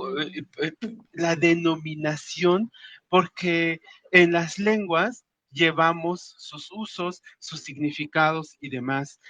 Y entonces se me quedó todavía eso a tal grado de que, por ejemplo, cuando mencionas la palabra diputada, automáticamente en el español nos referimos a lo que conocemos como diputada, ¿no? ¿Cómo se dirá a esta persona en el ñaño? ¿Cuál será su denominación? ¿Y qué significará? ¿Qué significará su rol en términos de una arqueología del lenguaje que me parece que podría darte otra mirada profunda de lo que nos compartes, ¿no? Lo mismo con el asunto del tepache, el del temazcal e incluso de las bordadoras, ¿no? Que creo que, por ejemplo, centrarse en uno solo, eh, ya es demasiado, ¿no? Yo creo que ahí hay como esta profundidad que podríamos tener y me pareció interesante justo preguntarme, ¿no? Y sobre todo hablo desde lo que me resonó y desde lo que vivo, por ejemplo, en el Ayuk, que hablo en Ayuk, y cómo le denominamos, y que eso genera otra manera de decir esa realidad, esos roles, y que ahí están inmersos. Y creo que una parte también que nos mencionabas y que creo que es importante traer a cuenta es esto justo cuando decías sobre el asunto de los roles de género, porque a veces son castigados desde una mirada, ¿no? Desde otra mirada, esos roles a veces son castigados, son enjuiciados y casi en el banquillo de los acusados cuando cumplen un cierto papel y cuando dentro de la misma comunidad o de las mujeres que son las voces y las actoras de ese, de ese, no sé, de ese pesar, no lo quiero decir así, pero de esa realidad, ellas lo explican bastante bien y no tienen un conflicto ahí que de repente se quiere asentar un conflicto en donde no lo hay, ¿no? Y que rompe con este asunto de lo comunal, este asunto de lo colectivo. Pues eso, entonces esa era un poco como lo que me hizo reflexionar y desde donde miré y de estas cuestiones que suceden también en estas tradiciones, que no significan que sean buenas o malas, solo son tradiciones y que también tienen potencialidades, ¿no? Que también tienen ciertas razones de ser, ¿no? Como por ejemplo, este asunto de poner el tepache, este asunto de colocarlo, y en lo ayuk también sucede como este asunto, lo tiene que hacer una mujer. ¿No? Y es un asunto ahí más como una comunicación de diálogo, más con un asunto de cohesión social, más y además una mujer adulta o ya grande, de repente, que son como todo este respeto, ¿no? Este conocimiento. Pues eso quería compartirte, Dalia, y agradecerte nuevamente. Irpa, si está en condiciones. Muy buenas noches con todos y con todas. Como siempre, saludos desde el sur. Eh, Ante todo, hacer una pequeña reflexión simplemente. No tuve la oportunidad de ver toda la extensión misma de su propuesta, la construcción de conocimientos, pero de lo poco que he podido percibir, digamos, eh, yo me pongo a reflexionar, ¿no? Y digo que parece que, no sé, de pronto tal vez yo estoy equivocado, ¿no? Eh, no es pertinente hacer lecturas, digamos, desde la observación, porque se puede tergiversar. Hay que hacer primeramente un proceso de inmersión a su cosmovisión, ¿no? Porque yo puedo decir una cosa, pero en realidad no es que está pensando de esa manera o quiere expresar de esa manera, ¿no? Por ejemplo, cuando habló sobre el té mezcal o el té mascal, ¿ya? Entonces, existen diferentes visiones cósmicas o cosmovisiones, ¿no?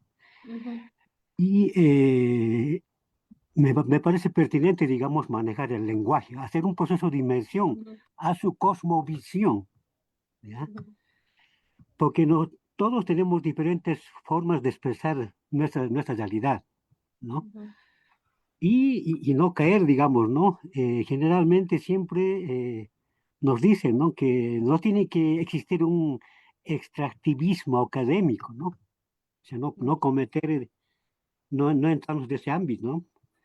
Porque cuando es como una forma de acumular la información y el conocimiento sobre las comunidades, pero no hay ninguna retribución, ¿no? ujú, Uno, ¿no? La otra, digamos, es que cuando nosotros no manejamos, digamos, realmente cómo estamos entendiendo esto del conocimiento. Por ejemplo, el conocimiento es más racional, ¿no? Y por este lado, por el sur, por ejemplo, más se maneja el cosmosimiento, que es totalmente diferente. El conocimiento, digamos, surge de la cosmovisión y el cosmosimiento es una perspectiva desde la visión cósmica, ¿no? ujú, Digo esto porque la visión cósmica es más pertinente porque uno no está observando, sino está inmerso en la cosmovivencia, ¿ya? Que es totalmente diferente, ¿no? Y ahí es donde se comete esta cuestión del colonialismo en la investigación, ¿no? ¿No? Por ejemplo, la lectura que he hecho, por ejemplo, la cuestión de eso de la partería, por ejemplo, eh, la cuestión del parto, digamos, para nosotros es algo sagrado, ¿no? Uno, porque es un proceso dentro de la crianza de la vida, ¿no? Y es totalmente, o sea, generalmente cuando hablamos de partería, generalmente se le ve en el momento que va a dar a luz, ¿no?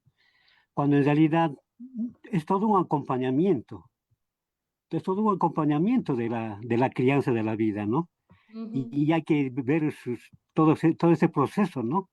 Desde el momento desde el momento del enamoramiento, digamos, ¿no? De esta cuestión de la pareja que va a planificar una familia. Y después de esto, hay un proceso, por ejemplo, de ser, de ser guagua o no, guagua. Y hay otro proceso que hay que es ser niña y de ese proceso de ser niña hay otro proceso de ser adolescente, ¿no? Estoy manejando estas categorías para que me pueda entender, porque yo puedo decir guagua, ¿no? cuitza, si pasa, ¿no? Y ahí es donde, digamos, no se va a entender, ¿no? Y hay un proceso de ser niña, ya pongámosle niña, Ujú, adolescente y ¿no? Entrar a ser mujer, ¿no? Pero en este proceso de entrar a ser mujer, por ejemplo, para ser mujer, por ejemplo, existe la primera fase que sería la primera menstruación, ¿no? Que generalmente se da a los 14 años, ¿no? Pero eso, digamos, por ejemplo, según Occidente, por ejemplo, lo han satanizado, ¿no? ¿No? Lo hacen ver como una cosa que no es que no es sagrado, que no es algo, no veo una palabra que pueda ser pertinente para este momento, y solamente se enfoca, ¿no? Como se puede ver, por ejemplo, más, es más amplio y es un proceso mismo, esto de la ujú, crianza de la vida, ¿no? Y también esto, cuando uno ya da a luz, por ejemplo, también entra a una etapa de maduración, ¿no? Y luego, para ser luego abuela, ¿no? Y ese proceso, digamos, no se considera en todo ese aspecto. Entonces la partera no tiene que hacer dar la luz, sino que tiene que acompañar. Es como una pedagogía. Usted me, ujú, usted- ujú, me imagino que me entiende, ¿no? Hombre, el pedagogo no enseña, sino el pedagogo acompaña a ujú, este proceso, a este emprender, a este caminar, ¿no? Eso sería lo más resaltante que podía un poco reflexionar a mí mismo, porque yo mismo también soy pedagogo, eh, y yo entiendo, ¿no? O sea, pero yo eso haría desde mí, ¿no?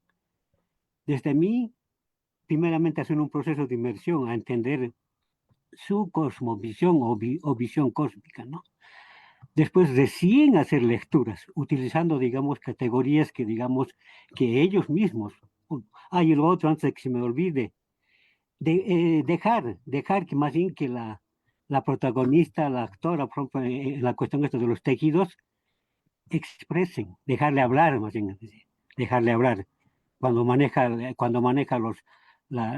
la fibra, ¿no? Cuando maneja los colores, cuando maneja las formas, ¿no? Dejarle hablar, ¿no? Entonces dejarle expresar, que maneje su propio lenguaje, decir, mira, o sea, simplemente decirle por qué el color ¿no? Decir, mira, y el otro va a expresar su forma de, yo hago así esto, por esto, por esto, ¿no? Entonces, es al contrario, no es que yo hago entrevistas y ahí ya le digo, entramos a una tercera fase, ¿no?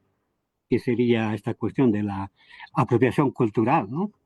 ujú, ujú, Entonces, se da cuenta de que, con eso no quiero decir que usted está haciendo eso, sino que hay que cuidarse, digamos, para que no exista este tipo de situaciones que no son éticos, ¿no? Y yo aprecio, soy un admirador de México porque hay miles, miles, miles de culturas, hay miles, miles de cosmovisiones, hay miles, miles formas de expresar, hay, hay miles, miles lenguajes, ¿no? ujú, Esto es toda una potencia cultural. Y bueno, gracias, gracias, gracias, ¿no? ujú. Claudia, por favor. Y también les agradezco mucho, doctora Dalia, de verdad es un amplio, esa forma de explorar y sí difícil de concentrar en una sola ponencia. Incluso creo que habíamos comentado que podíamos participar para el siguiente ciclo en otra oportunidad, porque ese tema de que usted comenta de las parteras da también para toda una ponencia, ¿no? Y muchos de los temas que usted está trabajando. Tengo tres preguntas. También me llamó la atención esta palabra de diputada, que para mí sí fue pues no acostumbrada a hablar de diputadas en las comunidades, pero ¿cómo sería la relación entre el conocimiento o estas mujeres sabias y su participación política? Desde luego que hay una participación política porque ellas son parte importante en una comunidad construyendo este tejido comunitario, fortaleciendo la identidad, ¿no? Pero no sé de qué manera en una asamblea comunitaria o los representantes, ese lugar que tienen estas mujeres en las otomíes, las nahuas y tepehuas, de qué participación política tienen en la toma de decisiones. Esa sería mi primer Mm, pregunta. Otra es el tema de este gran conocimiento que tienen las mujeres en el uso del barro.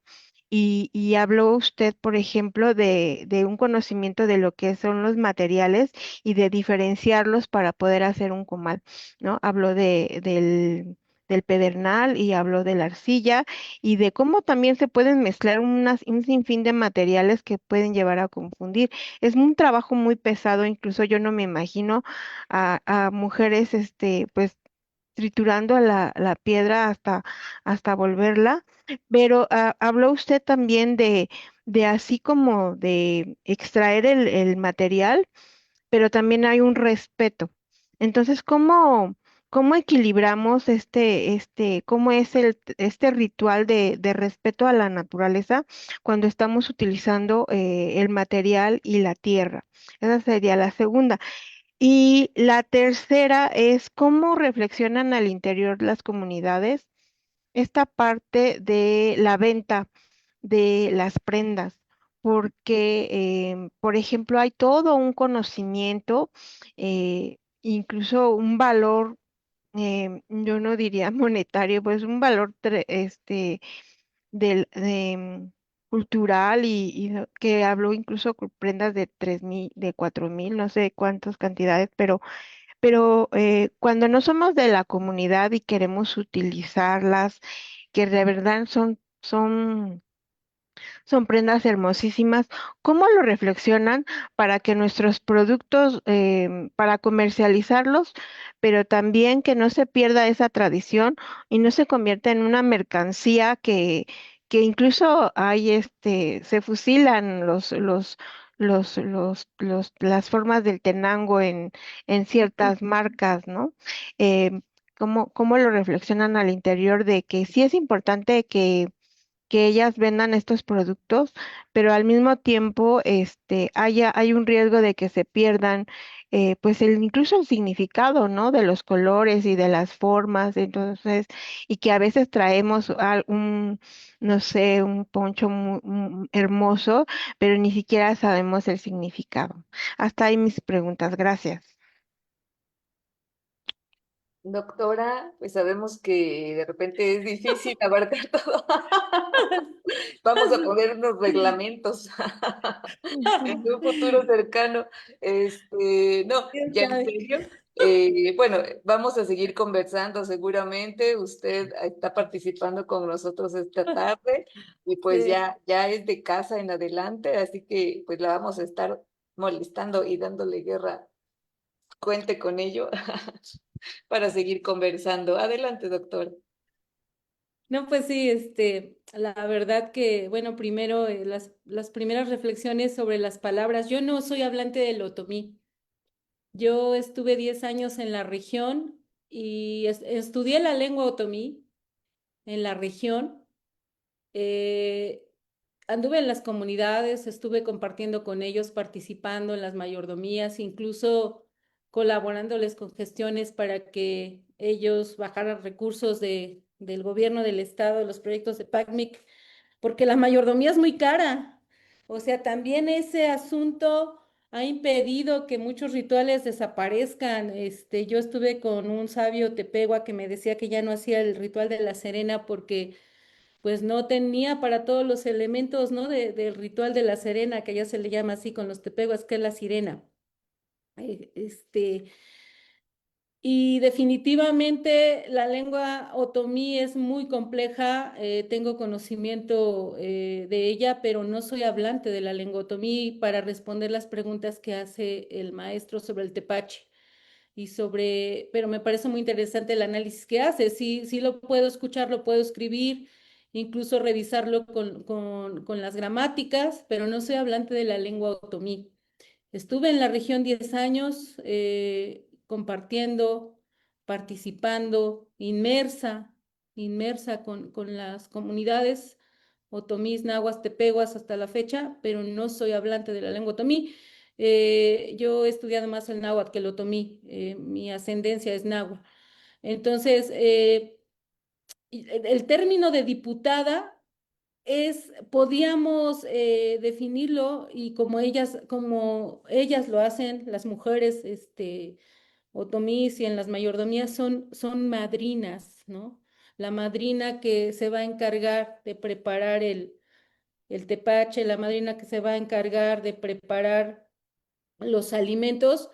Y este análisis que hace el maestro, pues me parece muy interesante, ¿no? Porque voy a profundizar sobre los términos que hay detrás, pero en la lengua otomí. Y esta reflexión que hace sobre el género, ¿no? Y que de repente, desde estas nuevas categorías que hoy se discuten sobre la construcción del género y el papel de la mujer y el papel del hombre, pues acá definitivamente no sucede. Las mujeres, las diputadas disfrutan, son parte de la existencia de la mayordomía. Hay un texto que me gusta mucho que leí sobre alguien que ha trabajado mucho las mayordomías en Texcoco, que se titula El pueblo es como una rueda, que yo también hice trabajo, bueno, estuve en Texcoco haciendo una práctica para mi doctorado y tuve la oportunidad de conocer las comunidades nahuas de allá. Eh, en este texto del pueblo es como una rueda se habla de cómo el mayordomo arranca la fiesta y parece una rueda que va girando y todos los demás se van activando, ¿no? Y este autor le llama la voluntad o la subjetividad activa que se genera. Entonces, las diputadas son eso, o sea, se sienten tan orgullosas de ser diputadas y de participar en la mayordomía porque su contribución individual como diputada para preparar el tepache, por ejemplo, que yo compartía, va a mover esa rueda para que los otros procesos sean posibles y ahí se construye la colectividad y la comunidad en la mayordomía. Y por eso es importante su función, es muy, muy, muy importante. Y bueno, con relación a los comentarios del maestro sobre la observación, pues no solo han sido observaciones, ¿no?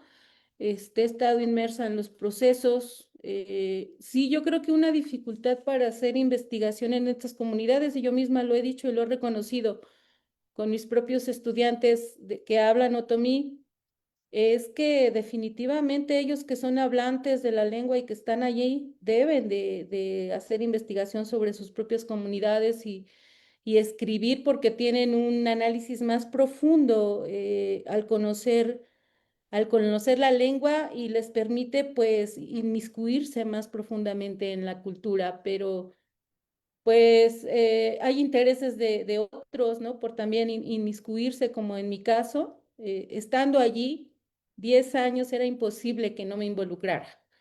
O sea, era imposible que no estuviera en vinculación, que no estuviera participando en los rituales, que no estuviera participando haciendo cacao, danzando, colaborando con las mujeres en la mayordomía, en las prácticas culturales que yo tuve la oportunidad de que me dieran autorización de estar dentro, porque también eso, ¿no? El permiso de ellos para que uno esté dentro de los procesos, pues me parece interesante hacerlo, como comenta el maestro, y debe de ser así. Debe de haber inmersión en la cultura.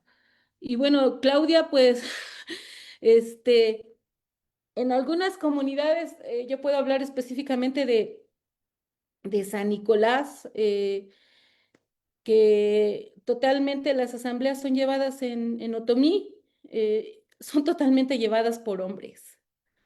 no se les permite entrar allí a las mujeres. De hecho, nosotros cuando quisimos proponerles a ellos un proyecto para que nos autorizaran, pues fue muy difícil entrar con ellos hasta que nos autorizaron. Nos tuvieron ahí como 5 sesiones sentados esperando hasta la quinta sesión nos dieron un espacio para hablar y expresar lo que queríamos y que autorizara la asamblea y me parece pertinente, ¿no? Porque al final siguen fuertemente cuestionados en la organización las comunidades y son comunidades bien fuertes en la organización comunitaria, pero en las asambleas yo no miré mujeres en la asamblea comunitaria, solo hombres y son los que toman las decisiones allí.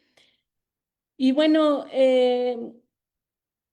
las mujeres que utilizan los materiales ahí en la comunidad, pues están a su alcance totalmente, pero me parece que no hay un desperdicio de la tierra, del pedernal. eh, pues tienen un uso moderado y solo van y toman lo que necesitan. No apartan ahí los montones de arcilla al lado de su casa, ¿no? Para que otra persona no lo tome. Van al cerro y allí lo toman, allí lo puede tomar cualquier mujer para hacer su comal. Me parece que eso es algo de lo que hay que aprender, ¿no?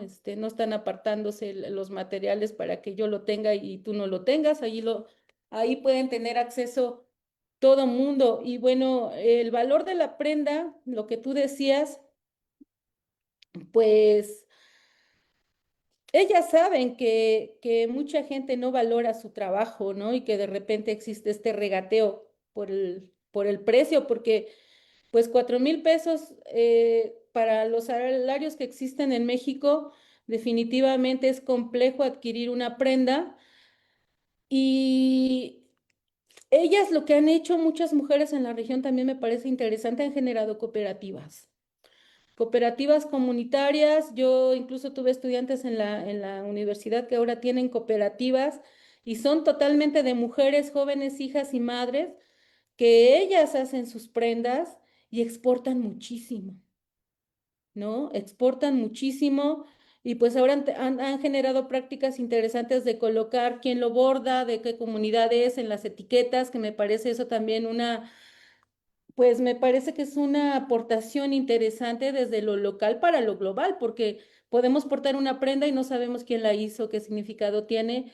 Y me parece que estos aportes de estas cooperativas comunitarias de allá, por lo menos con las que yo tengo contacto, están haciendo esto y esto contribuye también al reconocimiento del trabajo de las mujeres tejedoras y puede ser una práctica a retomar, ¿no? Para seguir conservando estos conocimientos. Es lo que podría responder a sus preguntas y a sus reflexiones. Muchas gracias.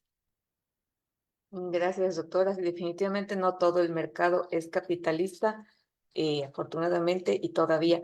Pues bueno, le dejan felicitaciones Norma Amalia Cerón Sánchez aquí en el chat de Zoom y en el Facebook Paulina Seattle y Leonardo Martínez. Acá en Zoom también nos comenta Marisela López que en Juxtlahuaca, que es región mixteca, también le llaman diputadas a quienes conforman una institución comunal que organiza ciertas fiestas de la comunidad. Y me parece que tendríamos tiempo para una pregunta más que dejaron también en Facebook de Jay Squintley, que le pregunta si en la terapéutica prehispánica hay evidencia sobre el manejo o abordaje psíquico en conjunción o no con psicotrópicos.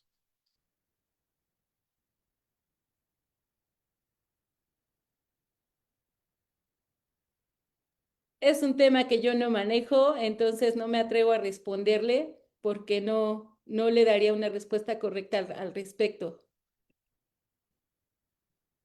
La parte psíquica, de la Pues salud psíquica. él habla solo de la parte medicinal Sí, sí, bueno, él pregunta si o, hay de- algo. o del ritualismo, porque eso sí, o sea, los badis acá entran totalmente en conexión con los elementos, con la montaña, con el cerro, con los dioses, con el deje, con el teje, con la tierra. De hecho, hay estudios de una autora Báez acá en Santana, Huetlalpan, sobre las comunidades otomís de la Santa Rosa, ¿no? Que sí les contribuyen para tener esas conexiones con las deidades y entran en un estado de conectividad con ellos. Y sí utilizan este tipo de plantas como la Santa Rosa y otros, ¿no? Como el floripondio y demás. Sí, sí lo he visto en los rituales, por lo menos acá en el ritual que se hace al Cerro Sagrado en la región Otomí, sí, y también en Santa Ana, Hueltalpan, que es una región Otomí. Pues muchísimas gracias, doctora Dalia. Como le comentaba al principio, pues esta es la última sesión de este semestre y pues estamos la mayor parte del equipo. El doctor Ignacio no se pudo conectar finalmente, iba en trayecto, pero bueno, pues aprovechamos entonces para ya comenzar a cerrar en esta ocasión, agradeciéndole, doctora, y pues deseándoles a usted y a quienes amablemente nos han acompañado esta tarde, pues muchos parabienes para cerrar bien este ciclo al que llamamos año, según un calendario que, bueno, no es el original de nuestras tierras, pero que seguimos también como parte de los rituales de esta sociedad contemporánea, acompañados desde luego de los particulares de las culturas de las cuales provenimos. Pero la idea es pues dejarles muchos abrazos, muchas felicitaciones. Mis compañeros, no sé si quieran pues hacer uso de la palabra para despedir el semestre y el año. Clau, doctor Osiris, el doctor Juan Carlos, que anda por ahí. Pues nada, pues igual felicitar a Dalia, a los compañeros, a Claudia, a Lilian, a Osiris, a Ignacio, a Shab, a Viridiana, también que con esfuerzo colectivo pues están eh, aportando para que el final sea posible también, ¿no? Y pues nada, seguir incentivando a la doctora Dalia para que continúe con su investigación, a que pues que no se desanime, que continúe, que el proceso es largo, pero interesante, ¿no? Entonces, animamos a que eso sea posible y que pues esperamos también en otro momento volvernos a encontrar en este espacio, ¿no? Y pues nada, pues felices fiestas navideñas y decembrinas, igual a todas y todos los que están escuchando en este momento acá en el Zoom, igual por Face, ¿no? Pues muchas gracias también por eso. Pues nada más reiterar y bueno, agradecerle a la doctora Dalia justo que haya compartido con nosotros en esta última sesión del año. Se quedaron muchos temas ahí en el tintero y bueno, como sabes, bienvenida para seguir explorando, para seguir dialogando, para seguir trabajando juntos. También aprovecho para reconocer y agradecer a todos los integrantes del seminario por su esfuerzo, por hacer posible este espacio y este trabajo colectivo. Queda ahora descansar de aquí a fin de año, disfrutar las fiestas y de alguna manera pues recobrar energías para seguir el año que viene, ¿no? Que ya estamos en el proceso de organizar las siguientes actividades y bueno, pues toca ahora un merecido descanso y bueno, pues también muchas gracias a todas las personas que están en la sala de Zoom, a todas las personas que nos han seguido en las redes sociales, en el Facebook a lo largo del año. Pues no me queda más que agradecerles a todos su trabajo y su atención a los trabajos de este seminario.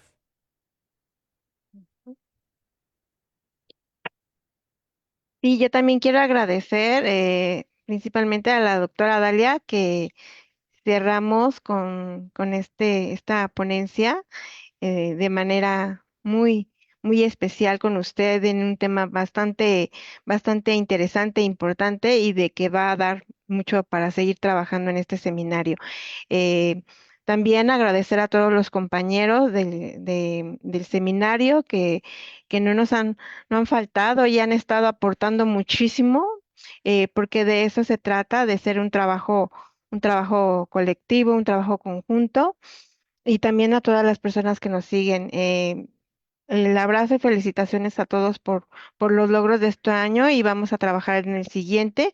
También quiero aprovechar que precisamente, como comenta el doctor Osiris, estamos organizando el siguiente de 2026 en este seminario y algunos de ustedes ya nos han compartido esta inquietud de presentar sus trabajos, pues pues aquellos que ya tengan un texto pues ya formado, si nos pueden comunicarse con nosotros para poderlo ya agendar, trabajar y sobre todo darle una revisión sencilla y ya poderlo también trabajar en este seminario, que de eso se trata, de que pues todos participen y todos aporten en él, ¿no? Les doy muchísimas gracias y desde luego a todos los compañeros que estamos en este consejo de organización, el doctor Osiris, el doctor Juan Carlos, el doctor Ignacio, que ahorita no se encuentra con nosotros, la doctora Lilian, la maestra Viridiana, el doctor Sharp,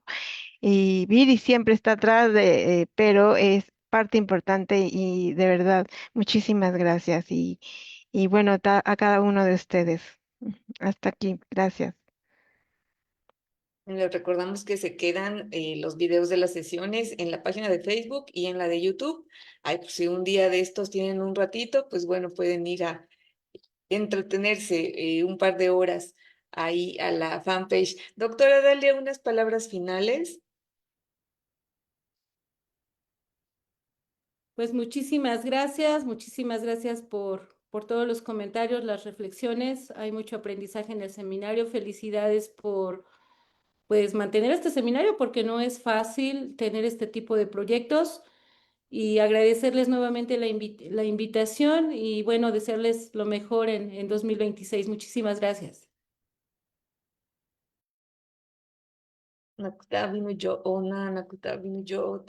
Muchísimas gracias por haber estado con nosotros este semestre y año. Y pues bueno, muchos abrazos. Nos vamos ya a descansar. Gracias.